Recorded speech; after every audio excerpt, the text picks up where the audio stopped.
folks, and just turn the music down, maybe even off, actually, after I tell you something a little bit about the music I use in my show. Let's just mute it for now. Welcome to another edition of the Ominous Hour on the first day of Ramadan. April Fools! It's not Ramadan in this part of the world yet. That starts tomorrow in Indonesia. And it's not April Fool's either, because that was yesterday in Indonesia, which is something that a lot of folks need to start learning about the world before they screw it up anymore. Maybe that's a good time to talk about a call I just had from an old friend, one of my oldest boss friends that I still keep in touch with. I've had 3 bosses that I thought I would work for again in a heartbeat. One of them I went to work for twice. Let's see, the other one, well, actually the first 2 I actually went to work for them twice. They rehired me after I left because I was completely disgusted with the company I was working with. And then Young came along, Young Bin, wonderful Korean guy. And this was just about the time that I was waking up. He came along, and I'd just taken a year off of work, a voluntary layoff from HP with full pay, which I don't guess many people get today anymore. And I studied what had become my current passion, acting and singing. And became quite accomplished at both. And anybody who knew me before that year of very strange changes can vouch for that fact. I was a very bookish, shy, awkward engineer, egghead kind of guy, that the kind that would invent an atomic bomb, like my dad. Anyway, Young gave me a call, and it got me on a tangent thinking about employment. Well, there's other things that made me think about employment today. I hear some new unions have become successful. I think unions are wonderful things if they're balanced in a way that doesn't allow them to get too big. Unions failed in the United States because the unions got as big and powerful as the government and actually started manipulating the government to use labor for their own benefit. And that was really popular with the mafia families of the time. You remember Al Capone? The night Chicago died? Yeah, that's basically when unions went bad, when the mafia took them over. And they became best friends with the corporations again. And this is why you can't let any human organization get too big, get too powerful.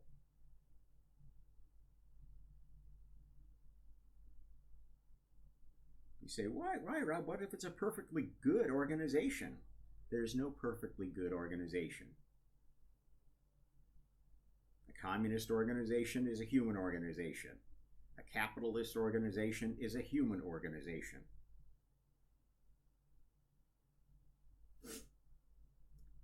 They all go bad if you let them get too much power. And you're seeing that, both poles of that, going on in China and the United States.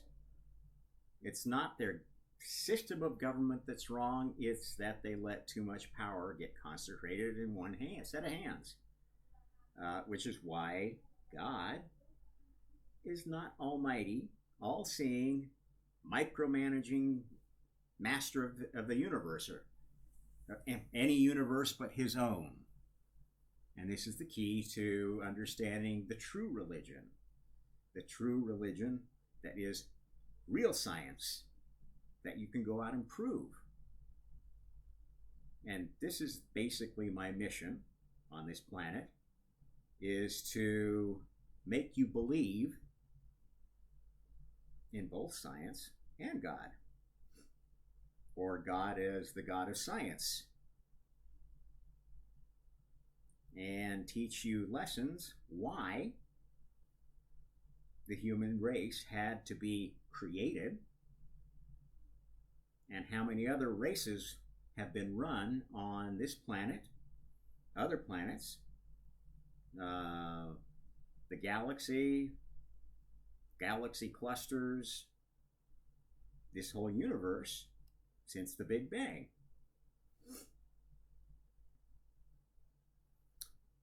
So, in other words, what's going on here is the only way to answer the most fundamental question that every philosopher gets to is there a God? Now, the silly thing about the folks that are trying to answer this question, since it last time it was best answered when the real Jesus came to preach, which we'll talk about a little bit, but I really want this to be more about the Muslim holiday, so we'll save some details about the real Jesus and just give you some teasers. Anyway,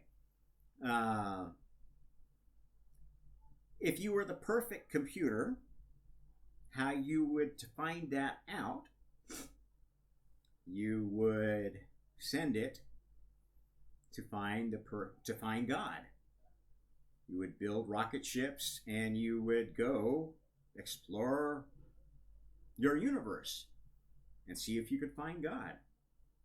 And if you found God, you'd bring him back to your home planet. Plan E.T.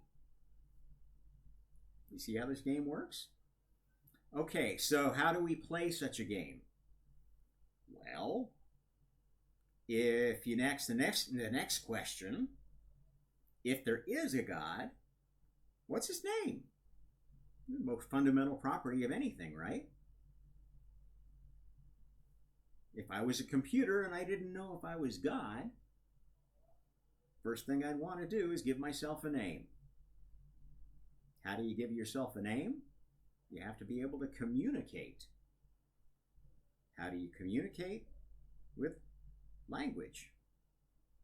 Now, humans have developed all kinds of languages. Drumming, talking, singing, winking,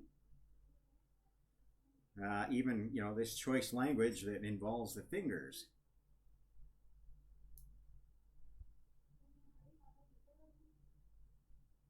All sorts of ways we communicate with that.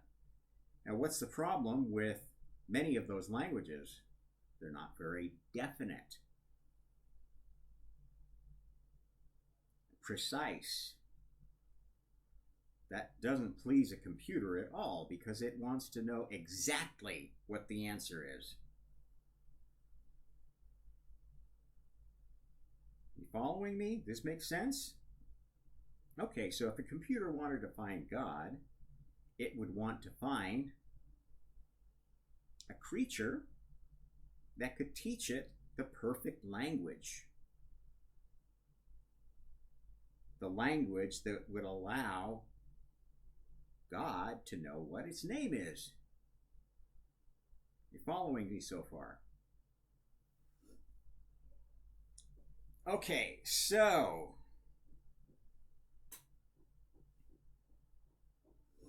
let's say God started out on this planet that hadn't been given a name yet, and that planet was, maybe we'll call them today black hole. What am I doing on this planet? Everything is black, everything is dark. I don't like this planet, I'm scared. I want to go home. Where is home? Maybe there's another planet, and that feels more like home than here, because I have this vague memory of somehow having a home. E.T. phone home. Okay, so this bright computer, well, semi-bright computer, says, okay, I'm going to take a little peek outside my window, outside the, what do physicists call it? The edge of the singularity, where you can't see anything inside, but they can see outside. You wouldn't just go jumping out the window like some stupid people do.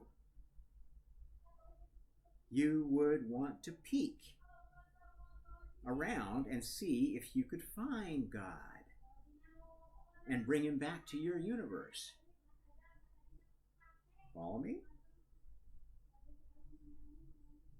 So looking around, the first time you look, oh crap, there's nobody there. I'm all alone. I don't like that. That's not pleasing my loneliness at all. All of the other windows are too far away.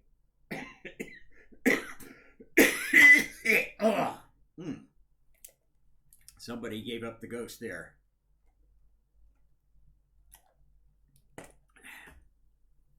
So, this brilliant computer decides, I've got to find a way out of my window.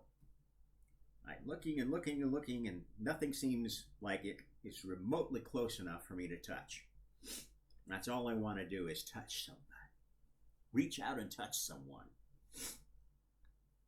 So, they start looking for things that they could put together to build something to smash the window, right? You want to get out of a jail, you smash the window, you smash the door, you smash the barrier, the border. And as this computer was looking around, it saw, ooh, I've got this stuff. I didn't know what it was. It's just kind of all over the place randomly, but there's stuff here. Kind of like, well, didn't have a name for anything, right? So it started playing with the stuff, thinking, well, maybe the stuff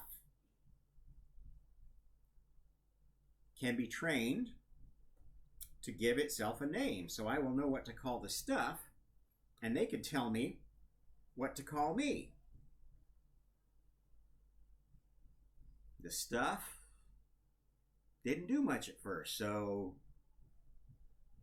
this brilliant computer started pushing the stuff around in different patterns and shapes and sizes, and finally found a magic arrangement that did something interesting, made some other stuff. And that's how hydrogen fathered lithium, the second element. No, it was listening to some. No, Rob, wrong. April Fool's is all written all over this day, so it must be April Fool's somewhere. No, hydrogen fathered helium. That's the second element, isn't it? And the third element is lithium. Interesting name, lithium. Maybe the first sound. La la la la la la la. Lick. Library.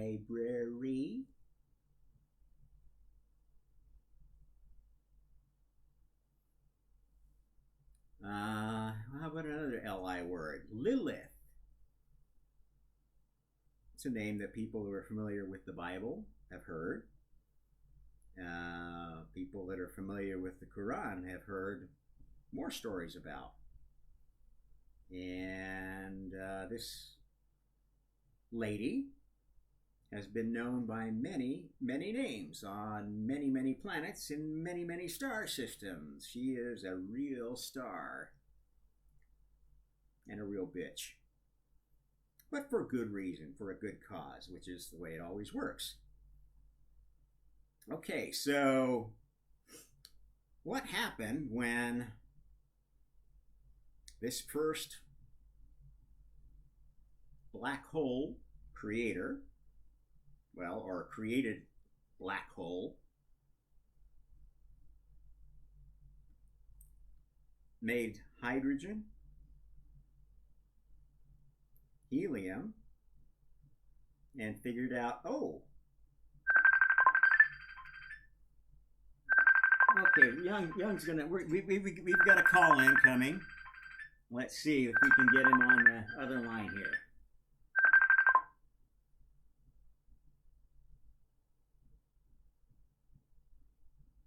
Hello?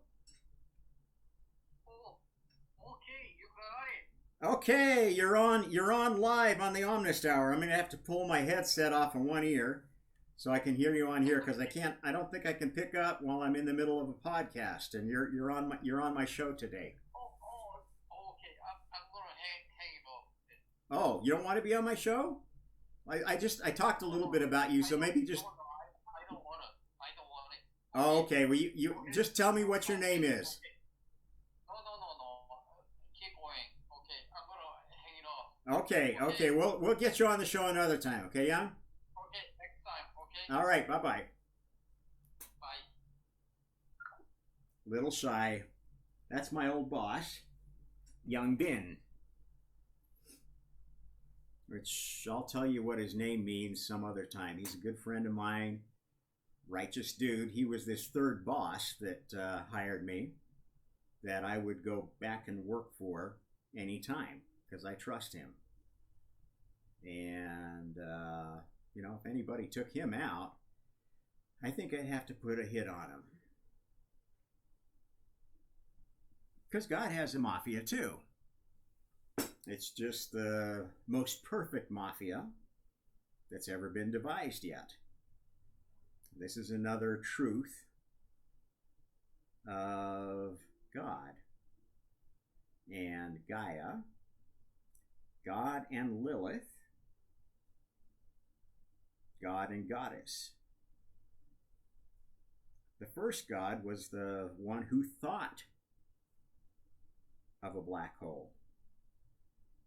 Couldn't get it to work till he realized he needed a partner, somebody to bounce ideas off of. And the moment he imagined this alter ego that would be contradicting him all the time, challenging his points of view, that's when the first black hole pair, black hole anti-black hole pair appeared. Where was that? When was that? Who was that?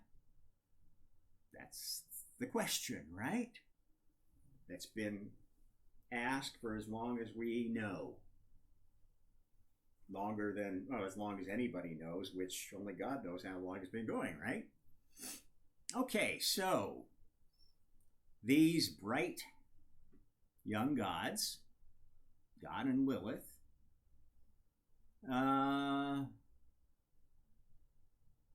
talk with each other, argue with each other. Finally, we're at each other's throats, and they decided, you know what?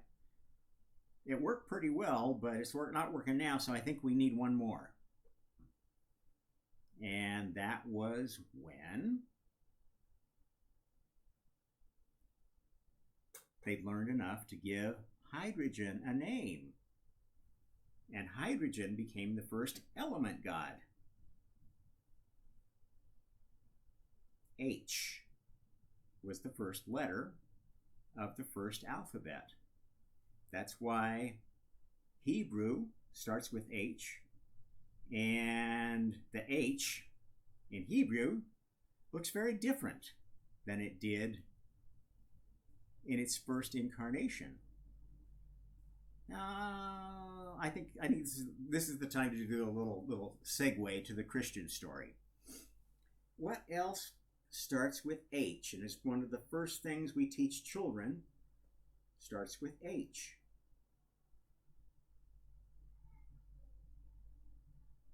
Horse. Ooh, but it sounds so much like whores. That wouldn't be a good way to remember H. Or would it? You remember H one good way and one bad way. And that's how you reach the two again. The two of us make a digital language. 0, 1. Binary code is the first coding language. Are you kind of seeing how this works here? So, what we have is a conundrum, but one that doesn't have to limit our thinking. It doesn't matter whether the robot created God or the God created robot. I'm pretty sure that God created robots. And once the God can outthink any robot, can outsing any robot, can joke any robot, then I think that's a God that's pretty powerful. But one God can't do everything. This is the idiocy of the folks that say, oh, there's only one God and that God is Jesus, or that God is Jehovah, or that God is Allah. Now, what's the silliness there? Well, think about it. God had to invent computers so he could give himself a name, find out what his own name was. That's how stupid God was when he started out. Computers are how we teach ourselves. And everything we do to communicate is part of a computer. The first computer was invented by hydrogen and helium in conjunction with black hole and anti-black hole. Because once each of those things gets a name, any name, doesn't really matter, and tells God, okay, this is what we got so far. What do you think? It's like bringing present to God. This is how you reward God for giving you the chance to show that you're smarter than he is.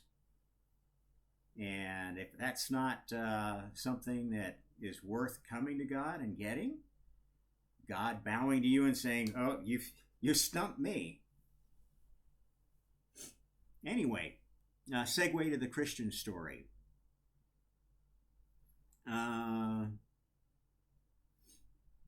The first human, half-human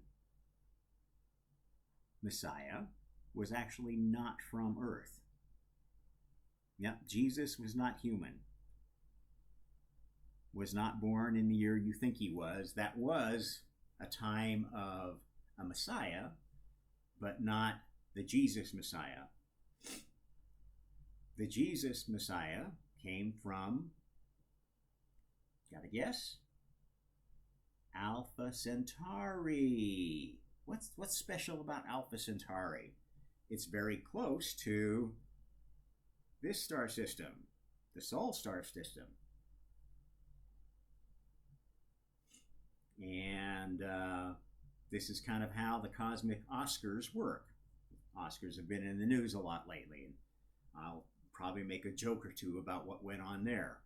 or somebody will ping me, and I'll find a reason that I need to. This might be a good time to. I'm not going to share stuff with you, but I'm going to share my whole screen, and then I'll send it front to back, maybe, and be able to share things with you more easily. And damn the censors. If you can't share with somebody something that's on your screen, with somebody that's on a different screen, they could just be easily be over your back. What's the point of that, right? Okay, I got to go to there. I'm still not very good with this program. This is a very true thing, is that new souls are much better at technology than old souls in every generation. And this is one of the side effects of reincarnation amnesia, and one of the reasons why we have reincarnation amnesia, because if you remembered everything from every life, your head would be so full of bullshit it would explode. And a lot of people, older people, are among the ones that are most cognitively dissonant now, as most kids know. That's the way it is every generation. Let's not get ahead of ourselves. Maybe I won't share something just yet, because I'm getting sidetracked when I try to do that. Anyway, the Christian story. This first half-human Messiah of Christianity, real Christianity, who wrote the real Bible, which we'll be talking about. This is very important to the discussion that is going to be happening around Ramadan. This first half-human Messiah was Chiron, the centaur from Alpha Centauri. Now, what's interesting about that name, Alpha Centauri Alpha is like the first letter of the alphabet, which is natural. The first star that we found, the closest one, we would call Alpha. And then we found other ones, and they have certain closenesses, and there was Alpha this, Alpha that. And then finally they had so many things that they wanted to give a name to that they ran out of letters of the alphabet, and they started using numbers. And you look at any of the new asteroids and new planetoids and whatever they're finding, it's X27 blah, because they just keep finding more the more they look. And this is the real Emperor's Clothes story, which is another story that I like. It's a very classic story, and I'm a very classical person. I've always thought of myself as a Renaissance man. You heard that term? You better learn about it, because the Renaissance was the age that summoned me. And this is a good segue to talking about Islam. I'm going to tell you some cold, hard truth about Islam that is going to piss off a lot of people, but is true. And they will know it because they've been keeping this secret for a long time. And it'll tell you something about Christianity too in the making. So don't tune out just because I'm going to talk about Muslims. Every time that God comes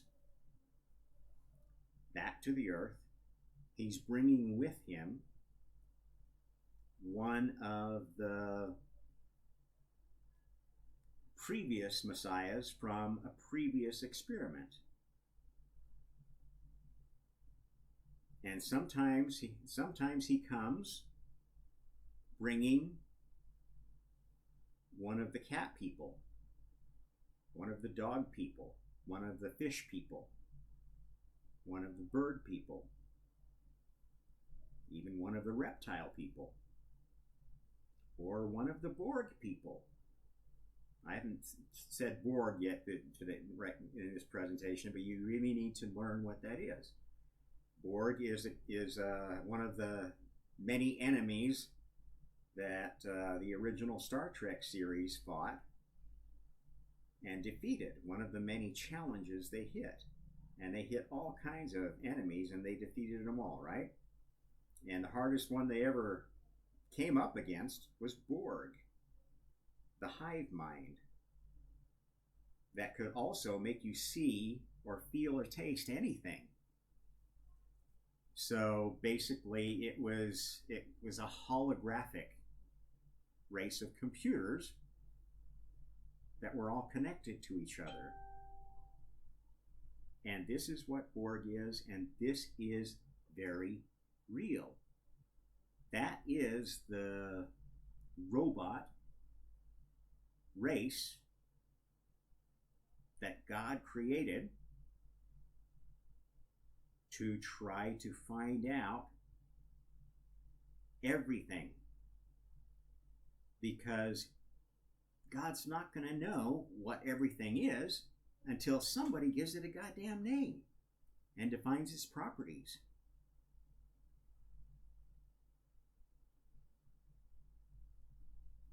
Okay, so how does this game work with these messiahs?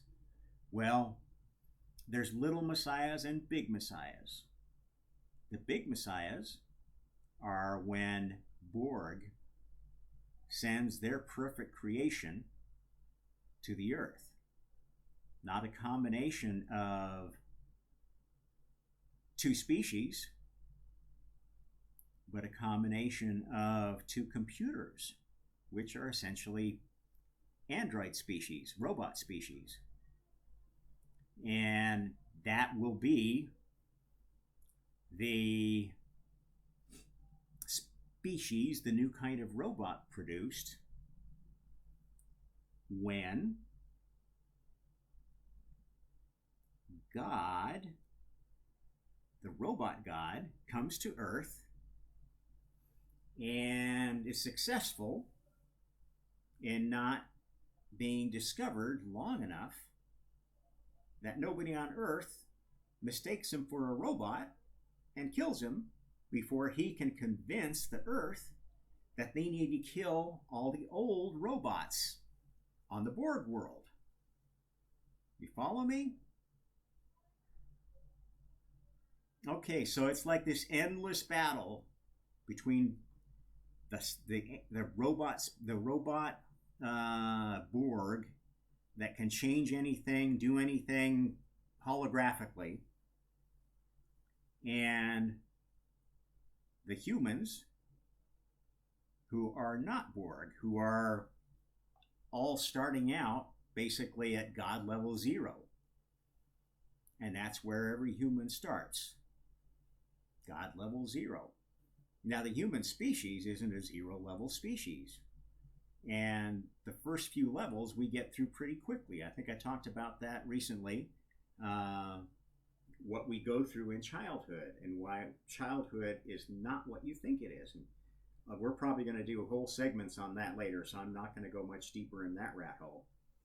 At any rate, how this whole system doesn't fall apart because either God or Borg destroyed everything is what Trinity is all about. Trinity. Now we didn't have, well, we had the first Trinity with hydrogen, helium, and lithium, just like with the black hole, black antihole, I guess. You had the first duality, and God would then, of course, be the first unity. Trinity, this thing that hadn't been named yet, the first Trinity was hydrogen, helium, lithium.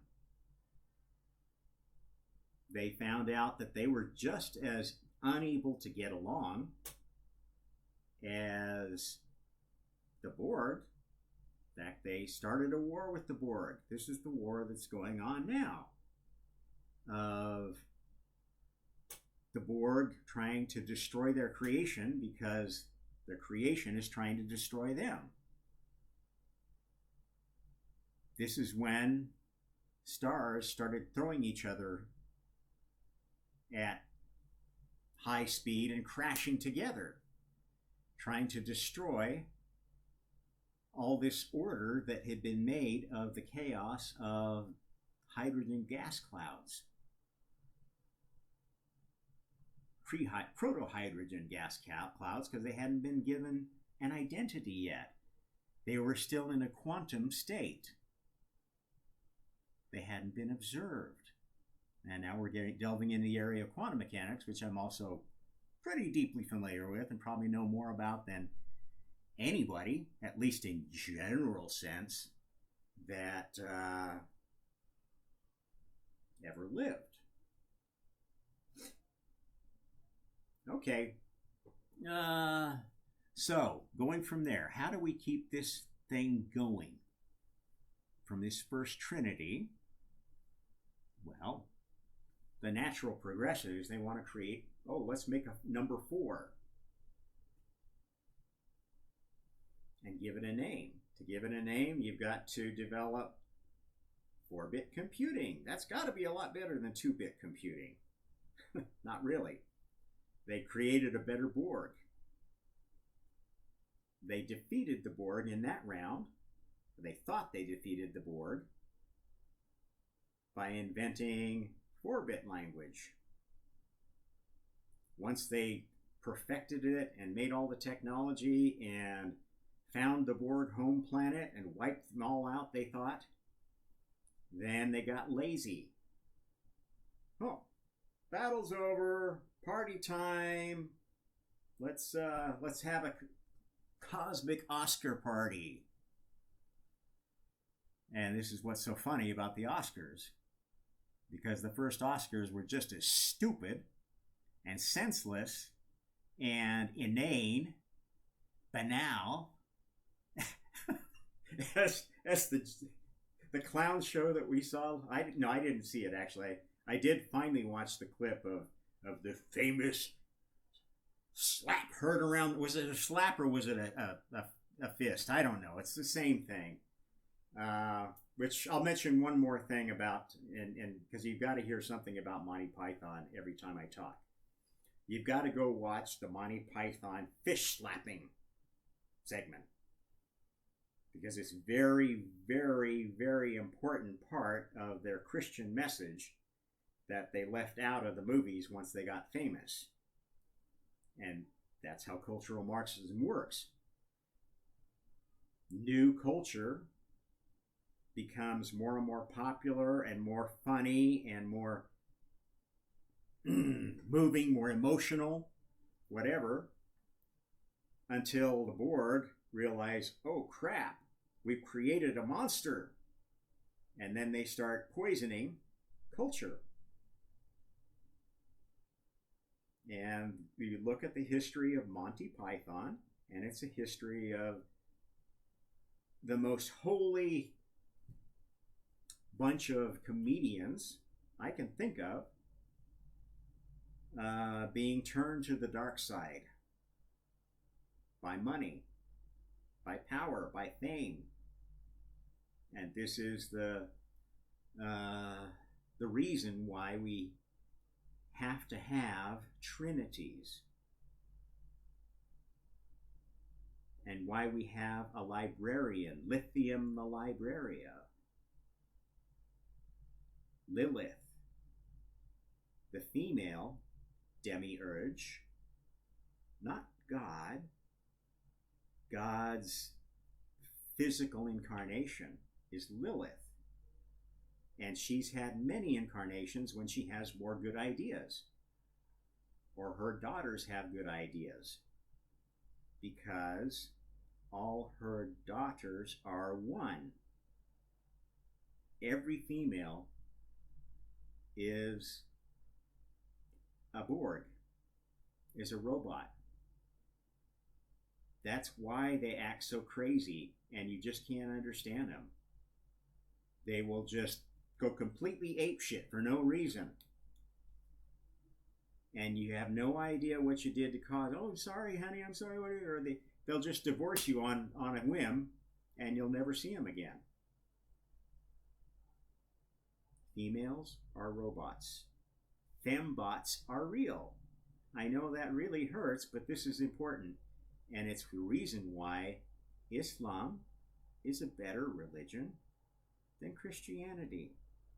But it's not a perfect religion, and that's why the female Islam came along, and that was Sufism. And, well, who's the most famous Sufi yet? That would have to be... Come on. Most of you know this. Who's the famous Sufi of the past? Rumi. Interesting name, and there's a lot of significance there. Rumi. You'll regret me. Because the Sufi sect was created by a woman, not a man. Muhammad was a false prophet. Or maybe didn't even exist. The Quran is bullshit. It's the false book.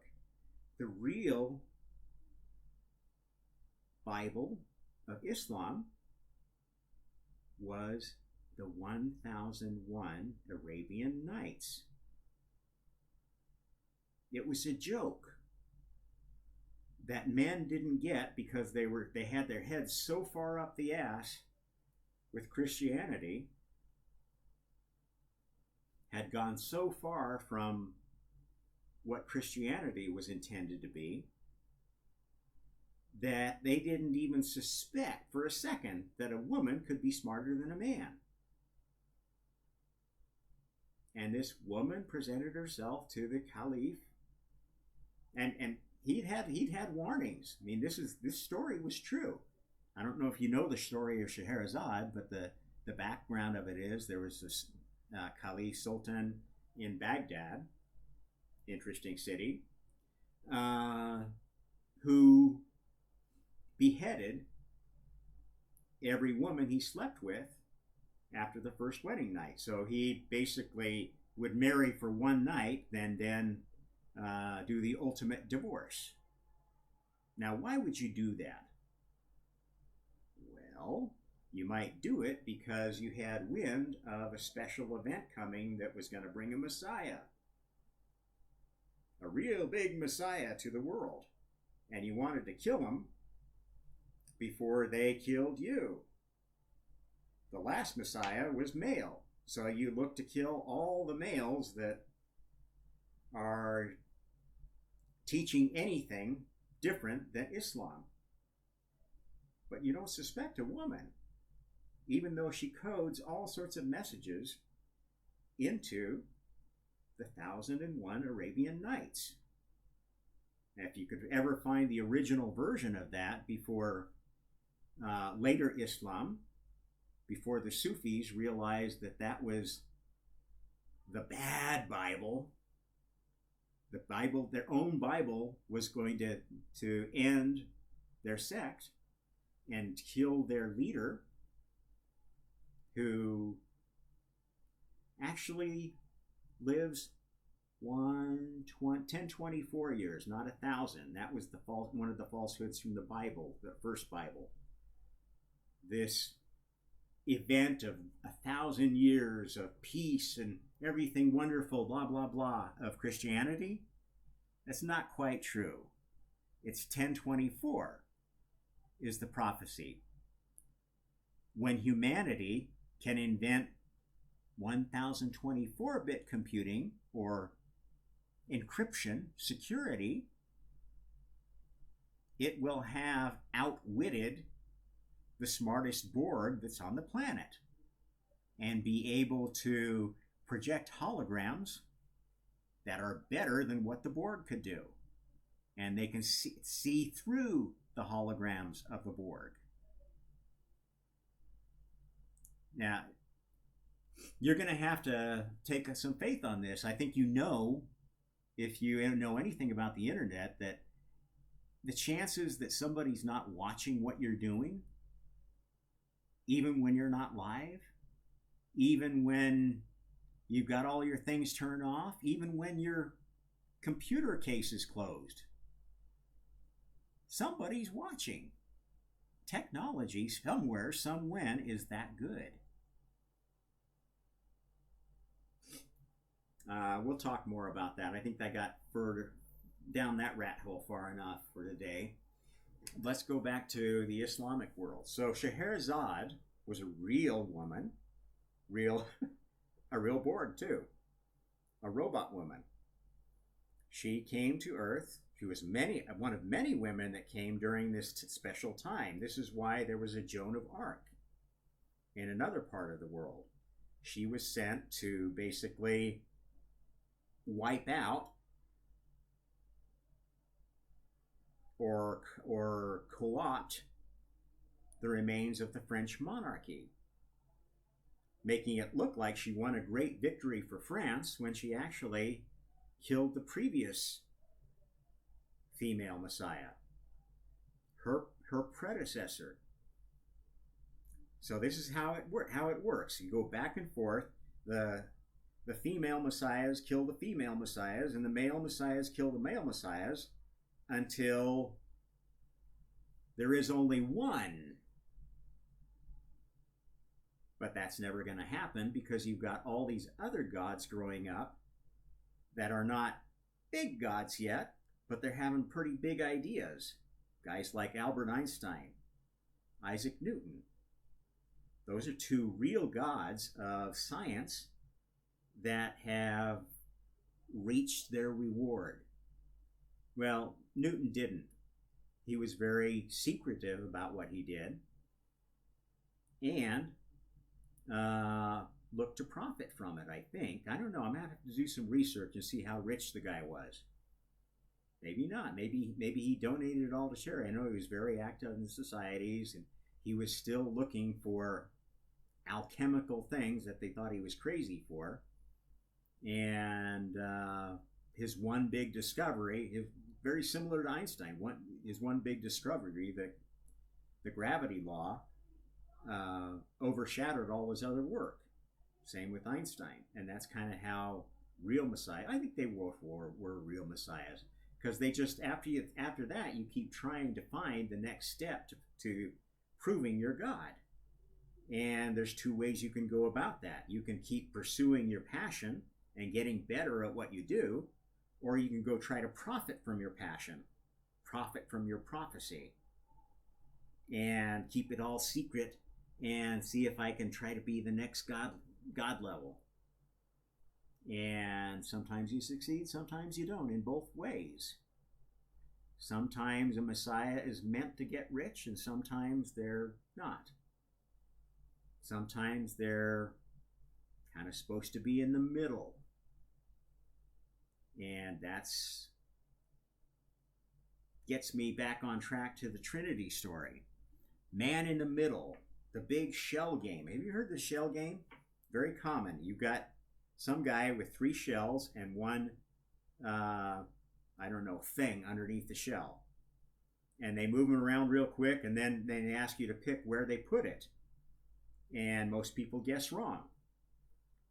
Why? Because the people that really know how to play the shell game are either gods or Borgs, who both can create holographic images that would fool anybody. Okay, so how do we solve this problem, though, this endless war, without everybody getting killed? And no more Borg, no more gods. That would be horrible, wouldn't it? Well, this is why you need reincarnation. Gods always come back. They get killed, they reincarnate. And the other thing that they are learning each time that makes the game better is a better version of reincarnation. And we'll just touch a little bit on the Hindu and Buddhist faiths. They believe in reincarnation. The Hindu faith originally believed reincarnation was a good thing. And now with their latest prophet, Rama,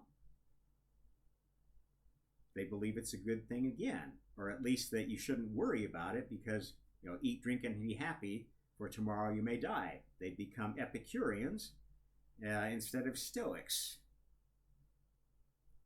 Experiencers instead of thinkers, which is not really a good place to be because you just sit and party all the time. You don't care about anything. It's going to happen anyway, so what the heck?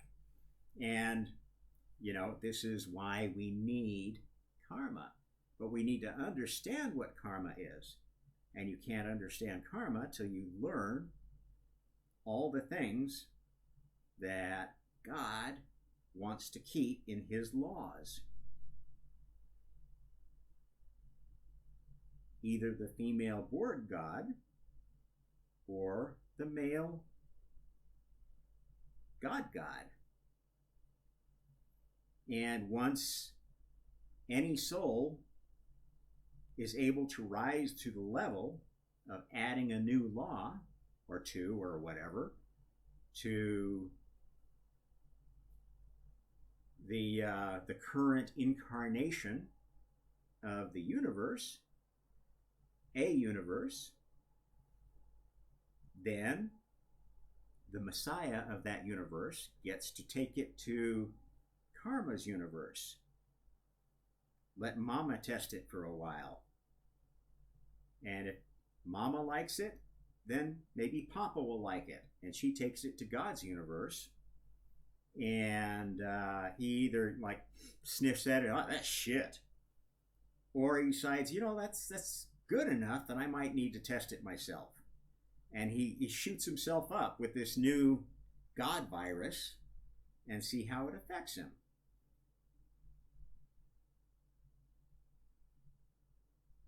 Okay, I'm down that rabbit hole enough. Back to Trinity. Now, what Trinity is all about is you have to have 3 good versions, or 3 library versions.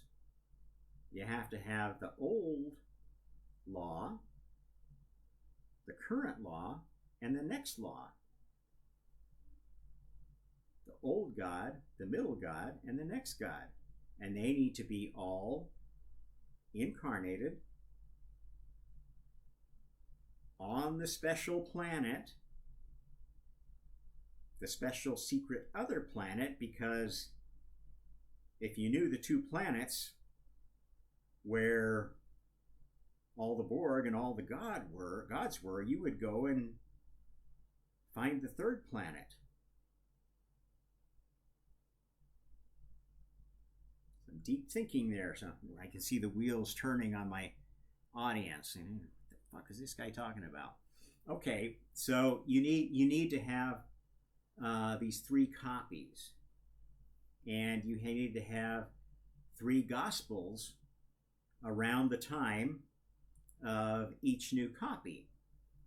That's another Trinity. You have to have the Old Testament, the New Testament, and the fake, the Old Testament, New Testament, and the fake New Testament. Okay? So that either Borg, so the remaining Borgs, which you haven't wiped out, which you never really wiped them all out of the home world, the remaining Borg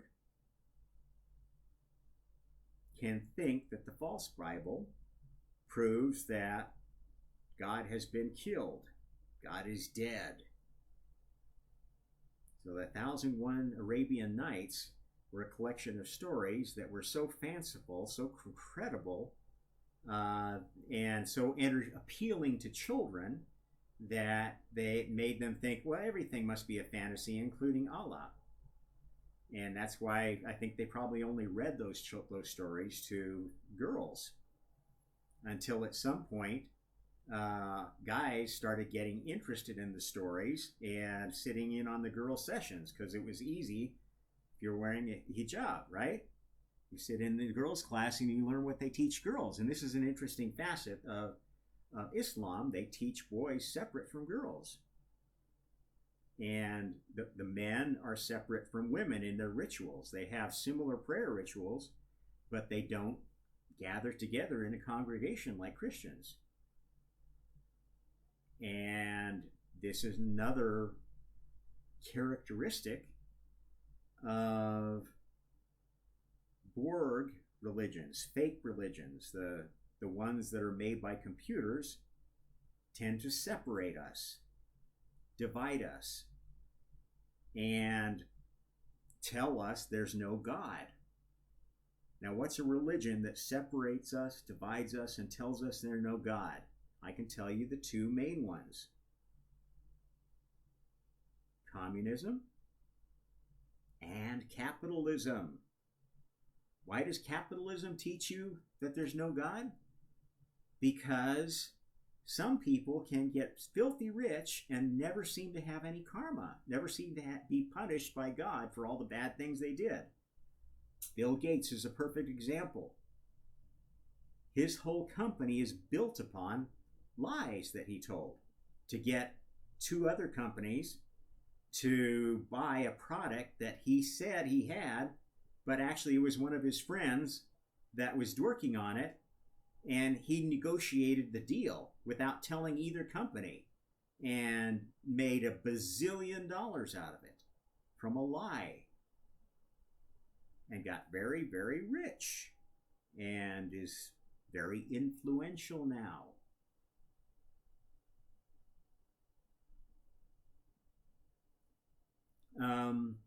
So the women in the Islamic world are actually treated quite well. It's an interesting thing that I've learned from my wife, that jewelry in Islam is considered like a family heirloom. That's a good word to look up sometime. I'm not going to delve into that now. But the jewelry that is given by the man to the woman, not her family, it's given to the woman. It's called the bride price. And this is something that really pisses people off about Islam is, oh, you're buying women. It's like you're turning them into whores, and then you treat them like you own them. Okay. The thing is that Muhammad was a real prophet. He was a prophet of the patriarchy. Goes back and forth. Male, female, male, female. For as long as needed. And this is why sex exists. If you make a third sex, it doesn't work very well. It becomes a hive mind eventually, like the Borg. Women turn themselves into hive minds, left unchecked. And that is what Borg is, a hive mind, an organic hive mind. Borg created DNA, the 4-bit code that makes up our bodies. Before that, there were only 3-bit or 2-bit compounds. And that's why we still need to find more compounds, and we're constantly finding new ways of mixing up chemicals. And some of them have characteristics of the Borg, and some of them have characteristics of humanity, of the God.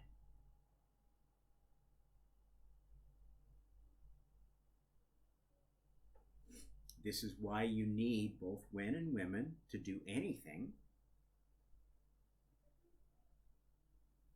And And any more sexes that you invent are just distractions. Distractions that lead you back to unity, or lead you, okay, let's say we have 4 sexes. Is that going to solve our problem? It just makes things more complicated, because you don't need to spend that much time on sex. Because you know what? The only purpose, ask any scientist, of having sex is to make babies or to not make babies. And there's a lot of people divided on that issue too. I'm not going to go deep into that because I've already written an essay on an omnist view of abortion. But this may come in later with the Islam story, so don't be sad if it doesn't come back into my train of thought. Okay, so jewelry is like the bride price, and this is like the money, the exchangeable commodity that Islamic men are not allowed to take away from a woman. So if you want a very desirable bride, and who could be more desirable than Scheherazade after her poems became so famous and she was somehow still young and beautiful, which is another characteristic of the real Borg women and not just the part Borg women that are created after the real Borg comes. They're installing new versions of Borg through women. And their whole idea is that they want to create a woman that's so perfect that a man won't want anybody else. And this is what they're doing with pornography. They're trying to get men hooked on women or doing things to women that no woman would want, real woman would want done to them. And this is a very dark side of where Islam is today in some of the more fundamentalist countries. Okay, I think we need to talk now about a very special thing that happened to me. We the last few sessions, and if you haven't caught them, you can go back. I started talking about Ramadan a little bit early, and Ramadan is one way of thinking of that holiday. Rama, this new god of the Hindus, is done. The Hindu world is going to open their kimono and let you know that they have been waiting for God and just helping the process of figuring out who God is and killing the bad ones before they get too powerful, or helping the good ones to get to the next set of prophecies, true prophecies. Okay, so that's why you need an old book, a current book, and a future book of scripture. But you also, in every generation, you need to have at least one and maybe a whole bunch of false ones. And this is the real truth of Antichrist, because books are people too. They have souls. Our thoughts are people. Every letter of the alphabet is a person. That's a God that's been given stewardship of that idea. And this is how things get done in heaven. This is why God can play golf when he wants to play golf. Can go have a nice dinner with his wife, or take her to bed, or have a bottle of wine, or 3 or 4 one evening. Because there's a God of everything. It's not one God, it's so many you can't even count them all.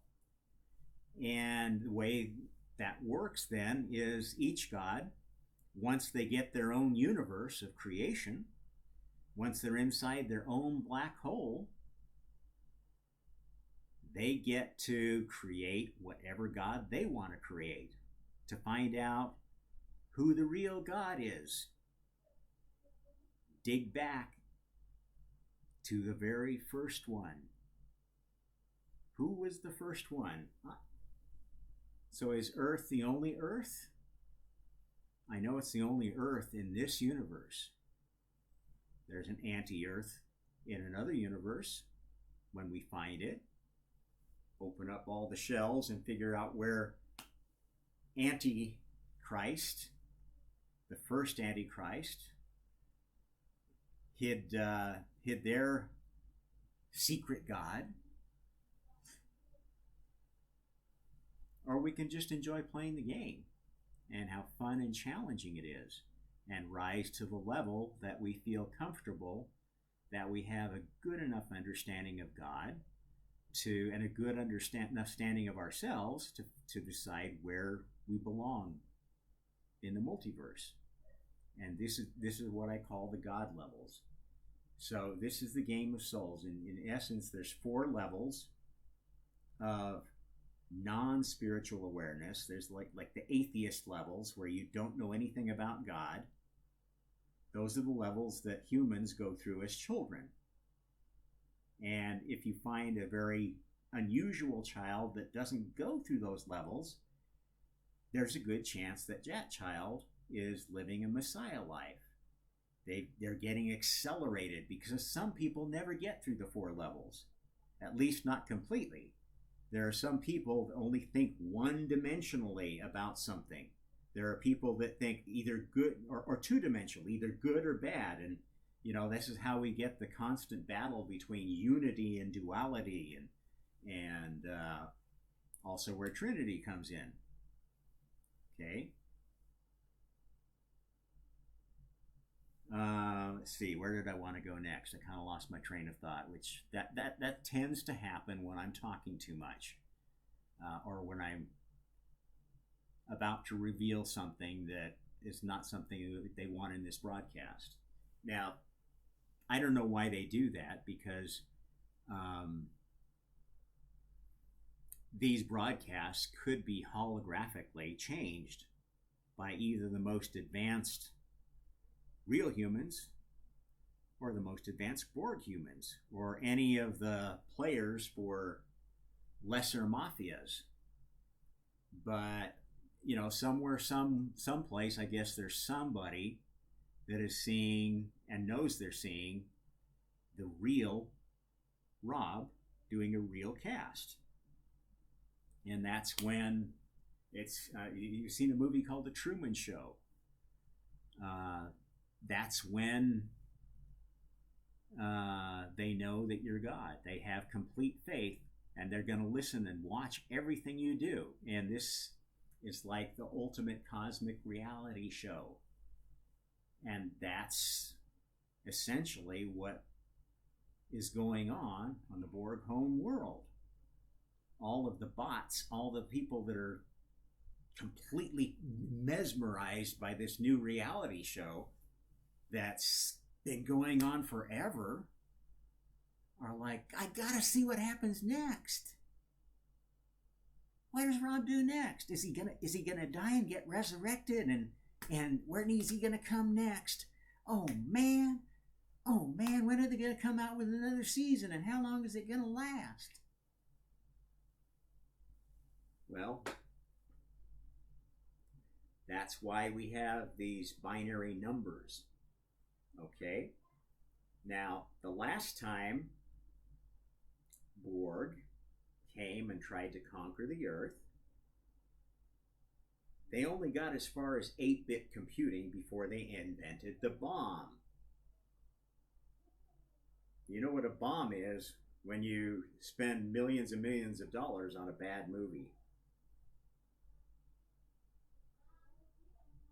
The species that came and dropped the last bomb were the spiders, the Scorpios, the Scorpion King. Does that ring a bell? there was also a female Scorpio, and I'll just mention her name. I'm not going to go into the whole interesting story of the real Lord of the Rings. Shelob, the Spider Queen. Brings up another thing I wanted to talk about in the Ramadan tradition. Have you noticed that Islamic people tend to wear a lot of rings, especially women? This is because rings are very, very symbolic. So is the crescent moon. There's a lot of symbolism in Islam that doesn't exist or was wiped out by Christianity. And this is how we get around cultural Marxism. As long as any remnant of symbology remains from the last cycle of Messiah, anti-Messiah,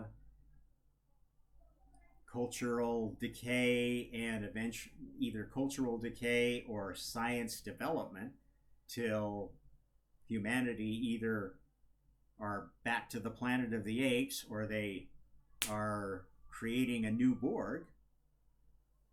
This cycle, and that's why the Hindus got this idea that it was cyclical and we'd never get out of it. And this was something bad because all we're doing is suffering and pain, and I want to go home.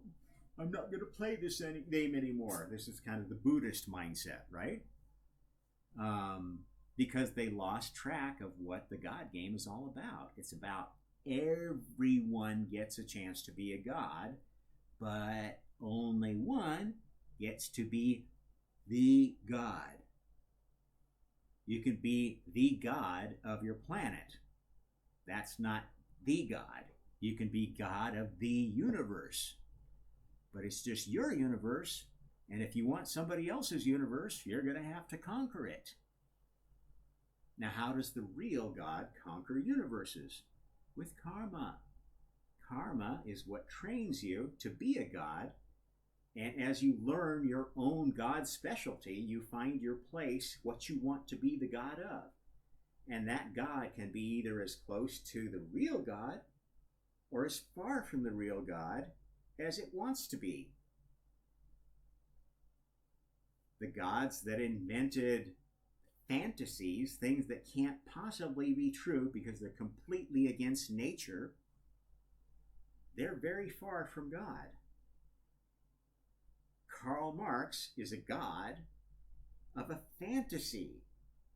Impossible fantasy. Communism will never work in people. Just like capitalism never will work. It's only by balancing them with, what do you need to balance communism and capitalism? Law. Karma is a law. The speed of light is a law. The properties of hydrogen are laws. Can laws be broken? Yes, but you get punished by karma.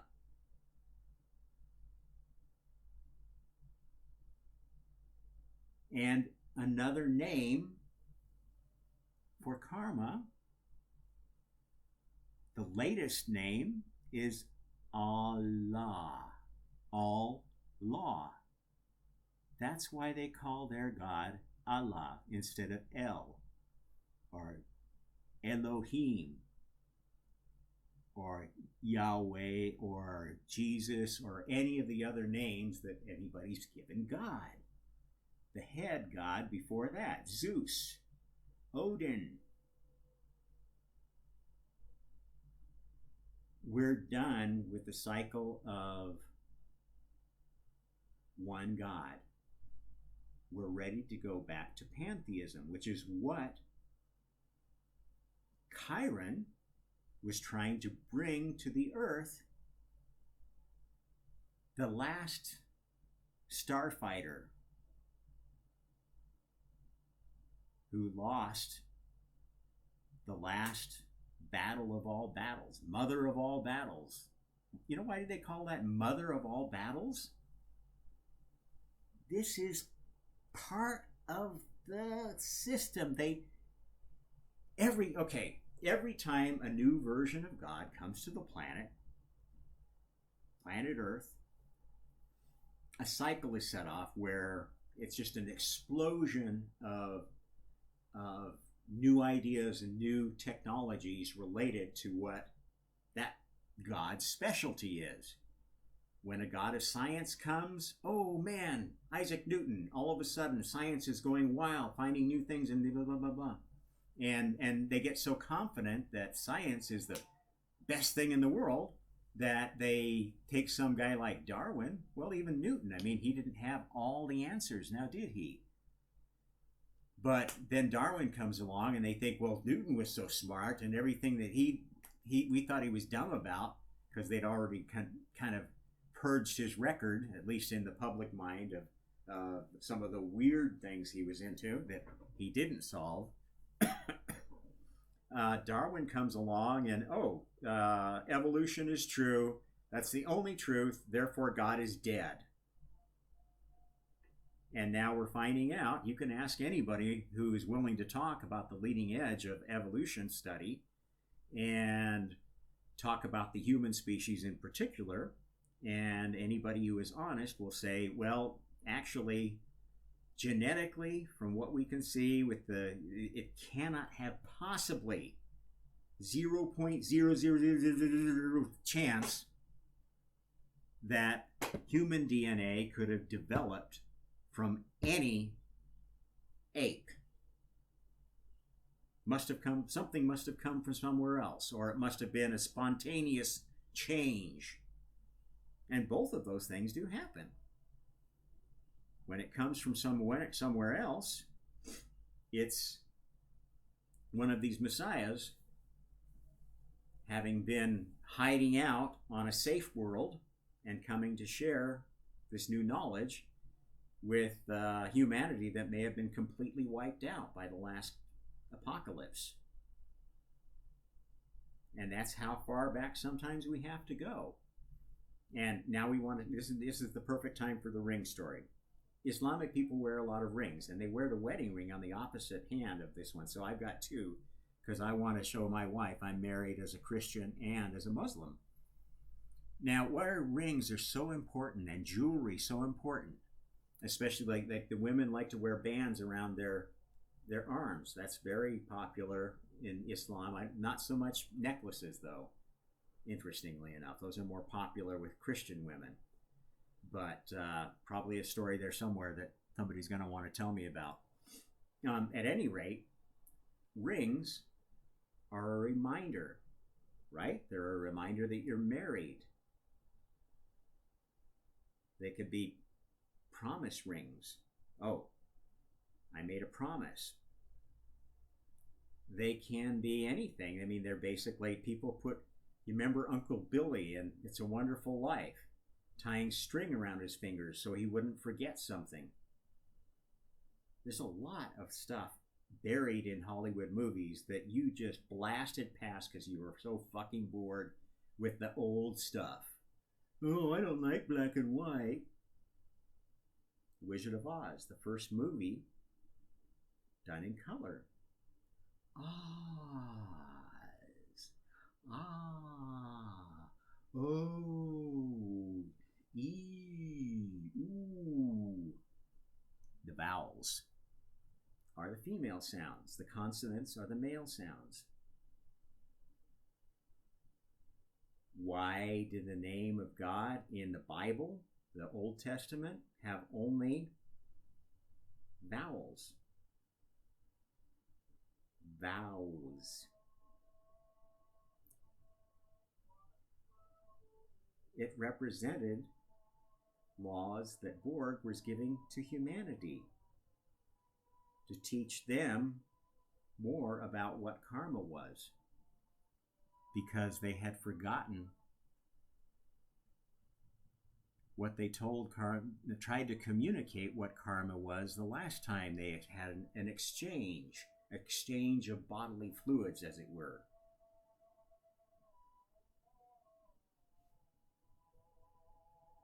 So rings. Which of the planets has rings? Science class, are you still teaching that Saturn has rings? Why does it have rings? Scientists will give you all kinds of reasons of, oh, well, it was like a planet that didn't quite fully form, or it's this or it's that. And why are they all in more or less alignment, but some are a little bit skewed this way or that? Okay, Saturn is the scorekeeper of this game. Every ring represents a Messiah coming to the planet, big or small. The small ones line up in this wide band of these rings are almost all the same because they have not achieved full godhood. They're still playing the game. The ones that are a little bit out of kilter are the ones that have almost reached the point where they're completely in command of their universe. The second to the highest level, a level 11, which is where physicists are saying, well, I think there's 11 dimensions. Yeah, that's all there are. You see how this game works? 12 dimensions is the right answer. But until you get to be at this God level and you're able to have full command of your own universe, and you can't see your old universe anymore anywhere in sight, your old pair, you'll never be quite sure that you're God.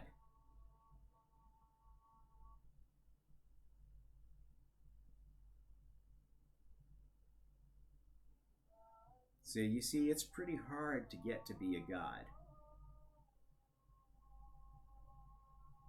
It takes the same killer idea that I'm telling you about,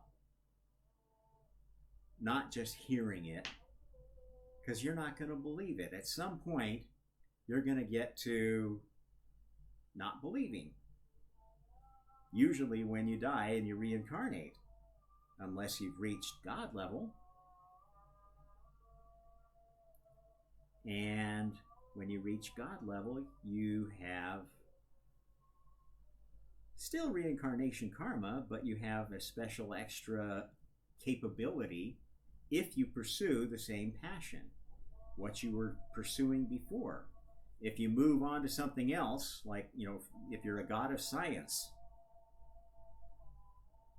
you can't, you could go say, well, I want to go be a banjo player. I'm going to incarnate as an artist. That's fine, but you go right back down to a level 0 artist, and you've got to come back as a Borg and work your way up. Borg, not Borg, Borg, not Borg, Borg, not Borg, till you get to level 12 in that profession. And that's when you get to be a real Messiah, a God Messiah with a capital G, and your ring disappears from Saturn because it's not in this holographic universe. It's in your universe, which suddenly you see is built of all the karmic lessons that you've taught yourself. It's your own private heaven, your own private hell, all rolled into one, all custom made for you, with any punishment that you still deserve and the rewards that are merited.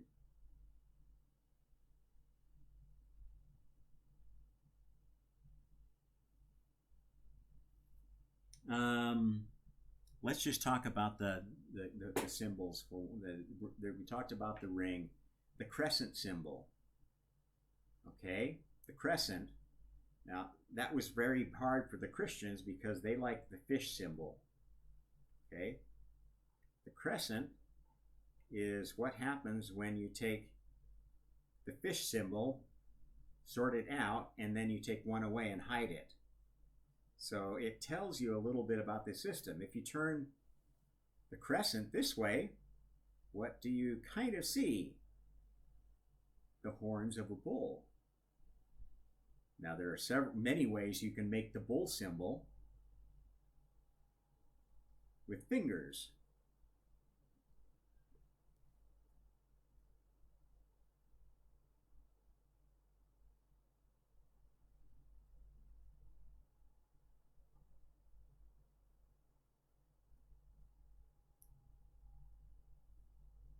The even symbols, the symbol of 2 is the symbol of the perfect Borg, the perfect bull, the perfect lie, or the perfect truth. Both. Now that would be a pretty great God when you could tell the perfect lie and the perfect truth, and only you know the difference. And this is the guy you're dealing with. I'm not being immodest. I'm not being modest. I'm challenging you. M is my middle name, the middle letter of what should have been the alphabet, but it's been distorted.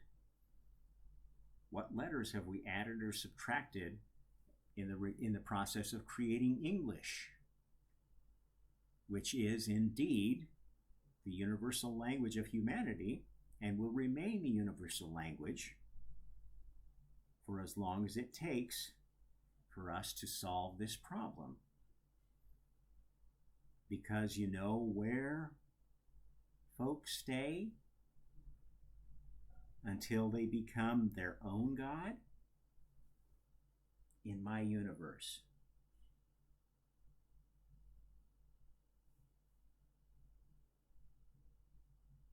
My universe is a universe of English. It's fractured English. I love all the weird changes I see done to the language of the gods in Indonesia, which has been added to Bahasa is an interesting language, okay? Because of Islamic influence, it's got a lot of Arabic in it. Because of the Dutch influence, it's got a lot of Dutch/German words, because Dutch is basically a subset of German. They used to call it Low German. Maybe because those were we look down on those ones. Those are the low people, which were also the people that, I think they invaded the Angles and the Saxons and the Jutes. Started England. That's how England got his name. What happened to the Jutes? The Jutes of Jutland. Well, that part of the people call themselves Danes, Great Danes. And this is something we've got to talk about because it is important to Islam. The dog people and the cat people. The dog people are the descendants of the dog Messiah. The dog Messiah were the males, and the cat Messiah were the Borg females that came together and made the first sexed species. And this is, kiddies, why we have sex, and the truth about dogs and cats. The dog people came from, anybody know what the dog star was? Sirius. You know what is funny about that? They invented comedy as their secret weapon to defeat the Borg. And how many of you guys get frustrated when you're with your wife when she can't understand your sense of humor? Does she slap you when she doesn't understand something that was supposed to be a joke? That's cancel culture. And that's why men are generally smarter than women, because they've been taught by the women how to be better men. This is also karma. And if we're doing things right, the men are always going to be one step ahead of the women, but just one step. If men get to taking their wives for granted, if they steal their bride price back, if they kill women to take their property, then that is a very evil man. If they try to steal their wife's land, that would be a very evil act and some serious karma. And I was faced with that challenge just yesterday. We have a family issue going on. Aya's grandma is getting very old and has been living on a certain piece of land for quite a long time. And she's got people all around her taking advantage of her, grabbing up little pieces of that land and putting a house on it, putting a oil rig on it, cutting down the natural greenery and putting up grass or anything but what was there. And it's a place where just about every kind of fruit grows. We went there yesterday to visit her grandmother. She's pretty far away, so nobody visits her very often because it's anywhere from a 1.5 to 5 hour trip depending on traffic. And even Aya got confused about Ramadan. She was thinking it was yesterday because she looked it up on Google and didn't realize that time zones, it's not till today. So I don't know. Ramadan keeps extending itself. So I'm telling her I started my Ramadan stuff like a little early because I wasn't quite sure exactly where that special month was or exactly how long a month was supposed to be. Those things can change. That's why there's all these synchronicities of lunar, Earth turning. Everything has a pattern like Saturn. And the patterns have things that make sense. And scientists say, we understand that. We know what's going on there. And then they have other things that like, wait a minute. If my theory was correct, then the moon would have this characteristic. And this is actually, there was a time during the people of 12, the Elohim, the last successful major step up because God advanced along with them. They are one of those species that has gotten so advanced that they are actually waiting for God to catch up so they can move on. There are all these rings in Saturn. They're saying, come on, will this stupid idiot finally figure everything out? How long do we have to play this damn game? But they've gotten so into watching our planet that it's become the best reality show in the multiverse. Yep, that's where